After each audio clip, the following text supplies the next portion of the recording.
जय महाराष्ट्र। मान्य पक्षप्रमुख एकनाथराव शिंदे साहेब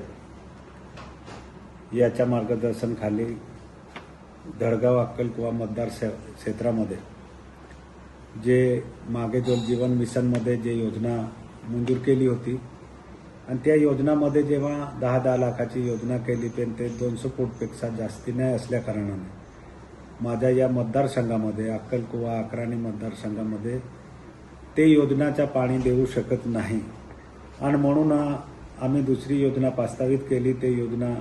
ताबडतोब कॅन्सल करा आणि योजना कॅन्सल करून दुसरी योजना आपण घ्यावे असं या राज्याचे मंत्री गुलाबराव पाटील साहेब त्यांच्याकडे आम्ही एक पत्र व्यवहार केली असताना आम्हाला आमच्या मतदारसंघामध्ये जो नर्मदा आहे आणि त्याचा पाणी अफाटून आहे ना आतापर्यंत आम्हाला पाणी नर्मदाचा काही फायदा नाही आणि म्हणून आम्ही त्याच्यावर मागणी केली असताना महाराष्ट्र सरकारने आम्हाला खास करून आज जे योजना तरतूद केली आहे आणि त्याची मान्यता भेटली आहे ते 935 कोटी एवढी मान्यता भेटली आहे। त्याच्यात या अतिदुर्गम भागामध्ये धडगाव अक्कलकुवा असेल त्या भागामध्ये अक्कलकुवामध्ये 44 गाव आणि अक्राणीमध्ये 66 गाव हे त्या गावाच्या त्या योजनामध्ये येणार आहे आणि त्यांच्या जर एकूण पाडा जर बघितलं दोघं तालुकांच्या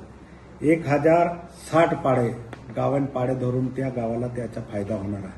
म्हणून आतापर्यंत मला नाही वाटत का नंदुरबार जिल्ह्यामध्ये इतकी मोठी योजना आली असेल पण या महाराष्ट्र सरकारने महायुतीच्या सरकारमध्ये आम्ही मागणी केली असताना त्याचा पाठपुरावा केला असताना आज मला बोलताना आनंद वाटतो का आमच्या एकनाथराव शिंदे साहेब असेल श्रीकांत शिंदे साहेब असेल आणि आमच्या धडगावमध्ये आमच्या बरोबर जे खांद्याला खांदा लावून काम करणारे आमचा विजूदादा असेल गणेशदादा असेल आणि आमच्या शिवसेनेचे सगळे पदाधिकारीने मागणी केली का साहेब आपल्या भागात जर तुम्ही हे मागणी केली तर या भागाच्या पाणी कायमसाठी तो प्रश्न मिटू शकतो। म्हणून हे योजना कशी होणार आहे का हे योजना सौर ऊर्जाच्या सगळं आपण त्याच्यावर पहिल्यांदा तयार करून तिथे रस्ते सुद्धा होणार आहे, सौर ऊर्जा पहिल्यांदा लागणार आणि उच्च शिखरावर त्याचा बांधकाम करून आणि ते पाणी धडगावची वेगळी आणि अक्कलकुवाची वेगळी ते योजना तयार करून 2056 पर्यंत ते योजना त्यांना पाणी ते लोकसंख्या वाढेल तरी ते पाणी घटणार नाही इतकी मोठी एवढे वर्षाच्या आपण अंदाजे ते करून महाराष्ट्र सरकारने ते मंजुरी दिली आहे आणि बाकी मान्यतासाठी केंद्र सरकारकडे जाईल। महाराष्ट्राची निधी आणि केंद्राची निधी आहे दोघा राज्यांच्या निधी असते आणि त्याच्यामध्ये केंद्र सरकारने वरची निधी नाही दिली तरी महाराष्ट्र सरकार 500 कोटी निधी तरी ते देणार आहे। म्हणून हे योजना आज आपल्या या धडगाव अक्कलकुवामध्ये आम्हाला हे अभिमान आहे की आम्ही या लोकांचा पाण्याचा प्रश्न हा कायमसाठी सुटणार आहे आणि म्हणून जे विषय येत जाईल समोर जिथे जिथे अडचण येईल ते सोडवण्यामध्ये आम्ही सक्षम आहे। माझ्या शिवसेनाचे सर्व पदाधिकारीने याच्यात सांगितले की दादा हे योजना झाली तर आमच्याकडे पाणी भेटेल आणि त्याच्यामध्ये खास करून